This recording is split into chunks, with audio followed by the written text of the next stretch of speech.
Bonjour chers clients de Licata Vini, je vous présente ici aujourd'hui la nouvelle sélection d'automne 2012.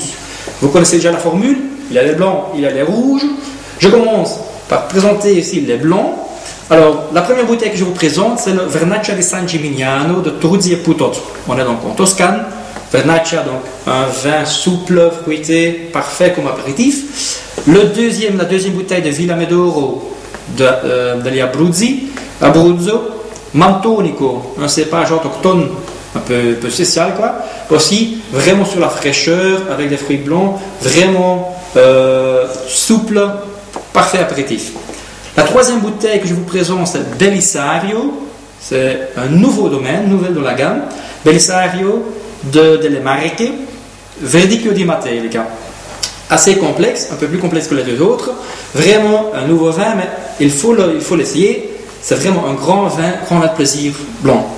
Et puis un peu plus connu peut-être pour vous, Alois Lagerder. Donc là on est en Haute-Adige, le Sud Tyrol, comme on dit, et c'est le Chardonnay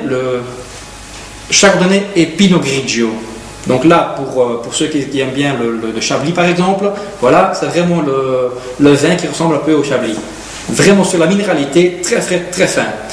Alors, la cinquième bouteille, Bruna, les Rousseghine, la région de Liguria. Et là, le cépage s'appelle le Pigato. Donc le Pigato, c'est vraiment un cépage autochtone de la région de la Liguria. Très fin, très délicat.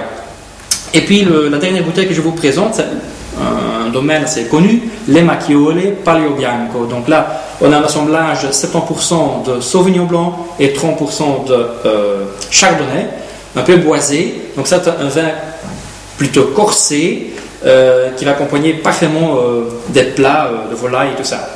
Puis en rouge, je vous présente ici la première bouteille, Livelli Primo Nero. On est là dans la région de la Puglia. Assemblage Primitivo et Negro Amaro, deux cépages autochtones de la région de la Puglia, des Pouilles. Alors, la deuxième bouteille en rouge, Calatrasi Terre di Ginestra, Nero d'Avola et Syrah. Deux cépages, on est en Sicile bien sûr, deux cépages autochtones de la région de la Sicilia. Un vin assez puissant, assez corsé, mais vraiment fait sur le fruit, parfait pour accompagner le plat d'automne. Puis la troisième bouteille, un domaine que vous connaissez sans doute, Renato Corino, on est dans le Piémont, le Barbera d'Alba, la qualité de la Piemonte pour un prix vraiment abordable. Et puis la quatrième bouteille, aussi assez connue, Ciacci Piccolomini d'Aragona, le Syrah Fabius. Vous allez dire peut-être le Syrah en Toscane, c'est un peu bizarre. Il faut savoir que maintenant le Syrah c'est vraiment le top cépage ou ça va devenir un des top cépages de la Toscane. Et puis il y a Cagnolari de Chessa, on est en Sardaigne.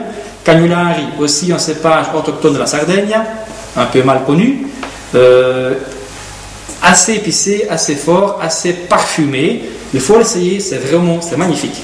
Et puis la dernière bouteille que je vous présente, un domaine que vous connaissez aussi sans doute, Castello di Ama, la région de la Toscane, Haiku 2009, assemblage de Sangiovese, 50%, avec le Merlot 25 et le Cabernet Franc 25. Vraiment un assemblage parfait, encore assez dense, assez corsé, ou bien vous pouvez bien le boire dès maintenant, ou bien vous le gardez encore en cave, 5-10 ans. C'est vraiment un grand vin, une grande bouteille. Et voilà, vous connaissez la formule, ou bien vous allez pour les blancs, 2 bouteilles de chaque, ou bien pour les rouges, 2 bouteilles de chaque, ou bien vous dites, non, voilà, faites-moi un paquet de toutes les bouteilles, une bouteille de chaque. Alors, il me reste encore de dire que le transport est toujours gratuit et vous avez droit à 10% de réduction si vous commandez le paquet. Ciao, ciao!